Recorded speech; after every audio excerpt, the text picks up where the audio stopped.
So running a live band performance. As far as running the sound goes, there's certain things you need to know, like type of mic to use and running the board, the two things that you're going to want to absolutely know. So first off, the mic. What mic should you use? You might be thinking, any mic will do, right? Especially if it's all I have. No.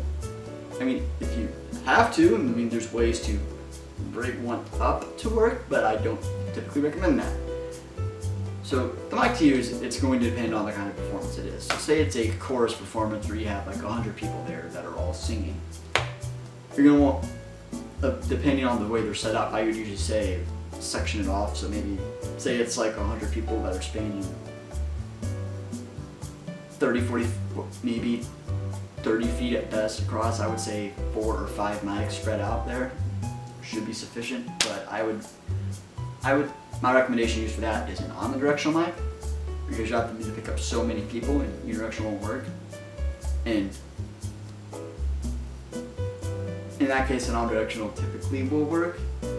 And I would recommend it be a hypercardioid dynamic mic, because the condenser is a lot more sensitive and can just you can blow that mic and mess it up very easily with how loud they'll get at those kinds of things. So again, make sure it's a dynamic mic. Now say you're at a typical rock band concert, what would you do for that? For that, you want a mic set up each for band member. That is a unidirectional hypercardioid dynamic microphone. Do not use omnidirectional, because you're going to end up picking up the crowd and you're going to pick up all the other people or the other band members from another mic, and it's going to echo and it's going to sound very off, so don't do that. Make sure it is a dynamic unidirectional mic. And again, dynamic because they get loud at those concerts, and again, a condenser mic will get messed up very easy, so you use make sure you're using a dynamic one. And again, just set one up in front of each band member, or just right accordingly. And just make sure you have the placement where the mic is close to the mouth, but it's like here. You kind of want slightly up here. Don't like go way down here or way up here without having to get on their toes. Don't do that. Usually about where the front mic is here is usually a good bet. You might, typically I'd say like the mic should be angled down ever so slightly, but or angled up like this. But just the mic front of it that does the pickup needs to be right here. So, and sometimes you might be tempted to use a pop filter with the concerts and stuff like that. I don't recommend it, because oftentimes they like to pull that mic off the stand and run around and dance around while we're singing with it. So I don't really bother with the pop filter. Not really necessary. Now, running the board, thing to know with that is don't just rig it up. The way you have to set it up is, of course, you're going to use XLR cables to run from each mic to the board, and it's each separate input. So one for say it's a typical array for a band: lead singer, lead guitarist, bass, and drums. You'll have 4 inputs. You could have a 5th for like master, but you don't really need any like chord for that to input for master. There's going to be master one original anyway. But if you want to get extra fancy, you could. But typically, just 4 inputs. So each will be going separate. And so on the board, if you're looking at the bottom rows of sliders, is going to be your main concern. And most boards will have buttons underneath those to turn them on and off. To basically, or not necessarily turn them on and off, more like mute them and unmute them. And so you don't really need to bother with that if you just want to solo one out, but you really don't need to. Just make sure those are on though, so it is picking up the input. And also make sure that you are watching the levels. -12 is a safe spot to let it not go past, but typically you want to stay around -6. Don't let it go past -6, because then you're going to have levels that are either too high or too low, and it's going to sound very off.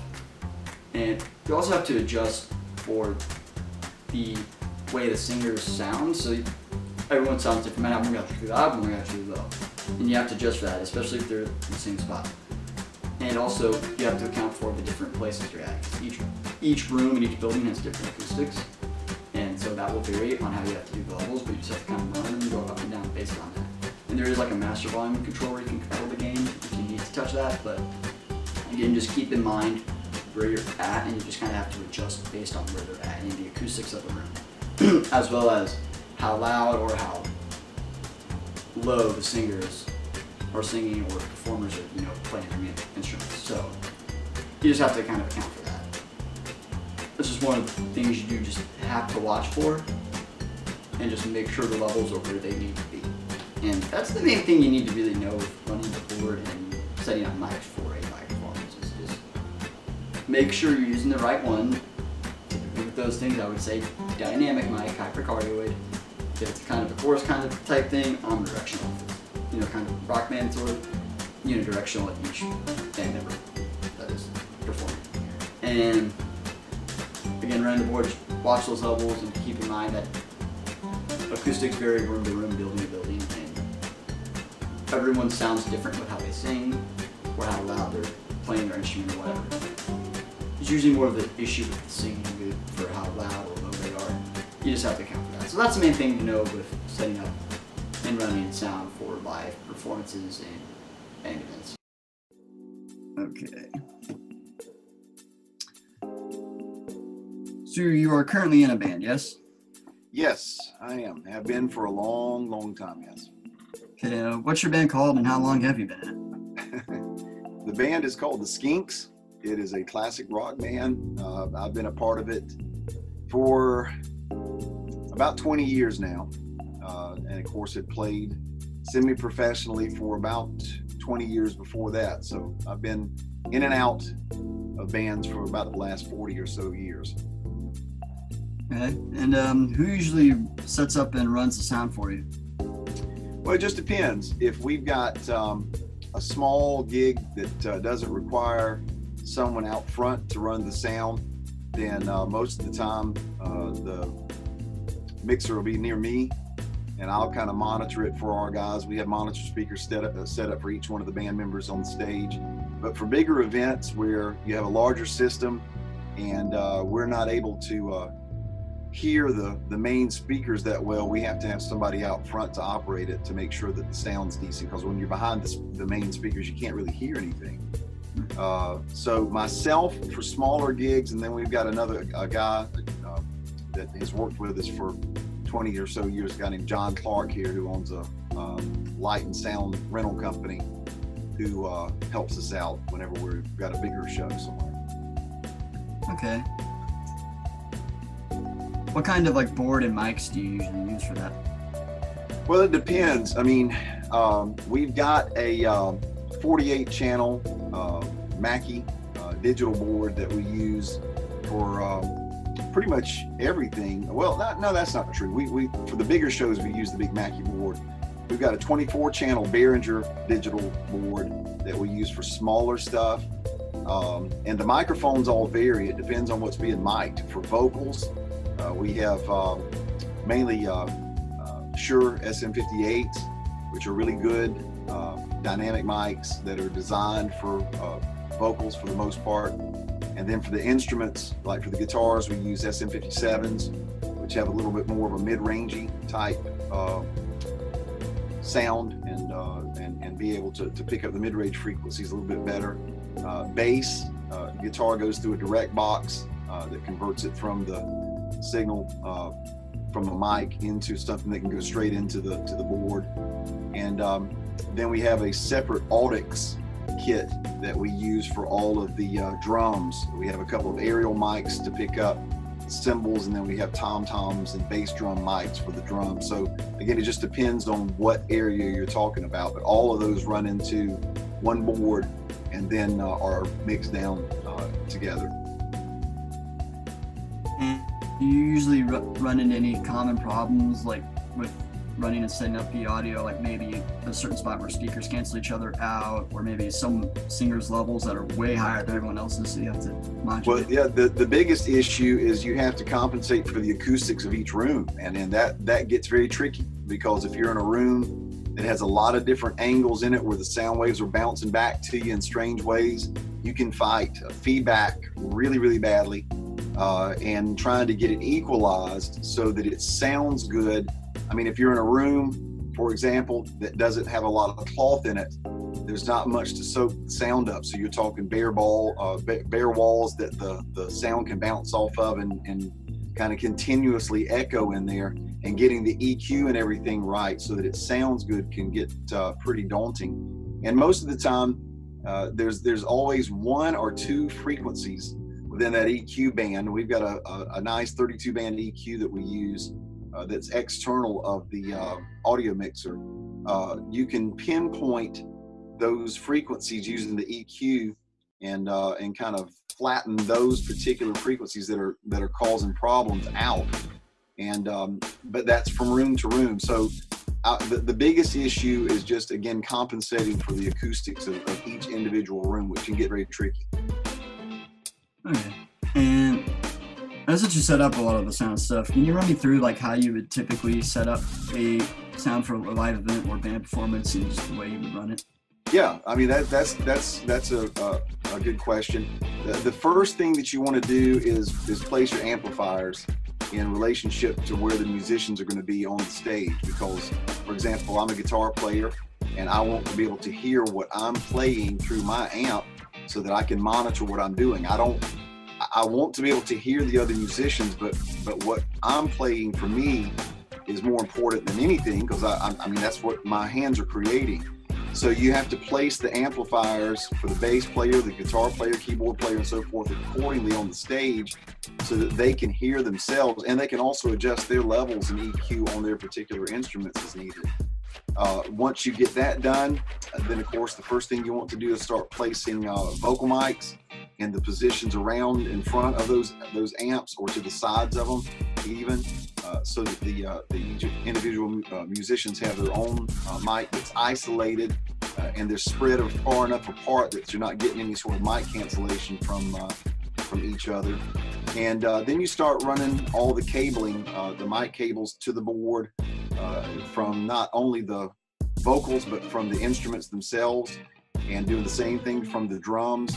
And normally the way we do it is when a couple of the musicians have their stuff set up, then they're working on the PA, and they're stacking up the PA system and the different components of the speakers there, and positioning the monitors for each one of the musicians that will be singing. And once we get all those positioned and get all that lined up, of course everything's connected up, and then you just go microphone to microphone and you check your levels for the vocals, you EQ it, you do the same thing for each musician, then you do the same thing for the instruments, and then you have to figure out how much of my guitar needs to be heard by the other guitar player, and then you run my guitar through the monitor that's over near where he's standing, and how much bass needs to come through the monitor where I am, how much keyboard needs to go through the drums monitors, and it's just a lot of tweaking. And once you get it individually set, then everybody will test drive it and do a sound check as a band, and then it's totally different when you're doing them individually than when you do them as a collective group. And then you go back and say, okay, I've got too much guitar, I've got too much of his guitar in my monitor, I need to drop that down a little bit, or I need more of the keyboard in my monitor, and then you adjust it, and then when you feel reasonably good to go, then you're ready to go. But what's weird is normally doing that in an empty room, because at that point, whatever event that you're performing for isn't going on. Once you bring bodies into the room, then the acoustics of the place changes, because now you've got people there soaking sound waves up. So what sounded perfectly good in an empty room, whenever it's full of people, will have to be adjusted then too. So it's an ongoing process. Okay, and have there ever been any kind of, I guess, goof moments where something in relation to that went wrong during the live performance where you really couldn't do anything to fix it? Oh my gosh. That happens more times than you know. I mean, of course, it's a common story with wireless microphones, but we've been in situations before where we were using wireless mics or wireless receivers for the guitars, or we were picking up interference from CB radios or from radio stations. And I remember specifically the auditorium here in Thomasville, the Municipal Auditorium downtown Thomasville, which is the main performance venue really here, is right by a radio station. And when you've got a lot of chords for your guitars, especially, the guitar chords are normally unbalanced, so they are susceptible to picking up outside interference, you could literally stop playing your guitar and you could listen to the Atlanta Braves game coming through your amplifier that was being broadcast from the radio stations right there by the auditorium. And that's very weird. I mean, you can be in the middle of a song and you stop, and now all of a sudden you're hearing, bottom of the sixth, 2 out, 2 men on base. And that's not really what you want to have happen in the middle of a song. I mean, monitor problems, feedback problems. One person's microphone at some point in time it gets louder for some reason as the gig goes on, and that's all you hear in your monitor. And you keep telling the monitor guys to turn it down, and they turn it down, but it's still way too loud, or it's not loud enough. I mean, there's all kinds of stuff in a live situation. It's very fluid. And are there any tips that you would give somebody for running sound if they're maybe newer to it?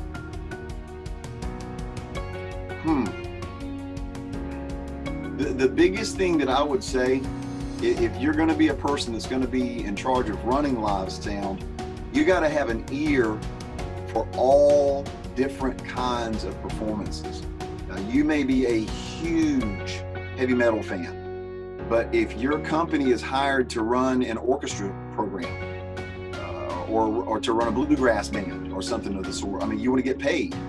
So you've got to diversify your ears to be able to know what is going to sound right for a given type of performance group, and also know that for a bluegrass group, the microphones and so forth that you might have used for them won't work with a